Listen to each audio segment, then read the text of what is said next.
નમસ્કાર મિત્રો, આજે આપણે વાત કરીશું એક એવા શિક્ષક વિશે જેનાથી આપણે ઘણું બધું શીખીએ છીએ. ગણપતિ બાપાના શરીરના દરેક અંગો વિશે આપણે બધા જ પરિચિત છીએ. એમનો મહિમા અપરંપાર છે. ગણપતિ બાપાનું મસ્તક હાથીનું છે, જે સૂચવે છે કે જ્ઞાન, બુદ્ધિ અને વિચાર શક્તિ આપણી શુદ્ધ હોવી જોઈએ.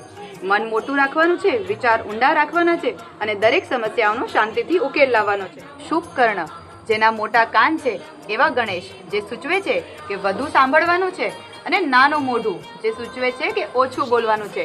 બીજા લોકોની વાત ધ્યાનથી સાંભળવી અને સમજવી એ જ સાચી સમજણ છે.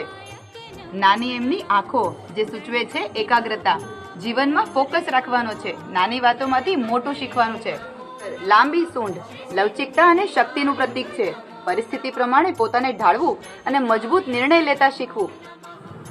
મોટું પેટ, જે સહનશક્તિનું પ્રતીક છે.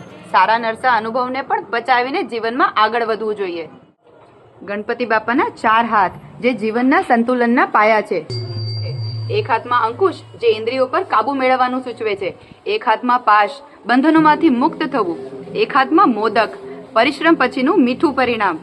એક હાથમાં અભય મુદ્રા, આશીર્વાદ અને રક્ષણનું પ્રતીક છે. એમનું વાહન છે મૂષક, જે છે આપણી ઈચ્છાઓ પર નિયંત્રણ રાખો, નહીતર એ આપણને ખાઈ જશે.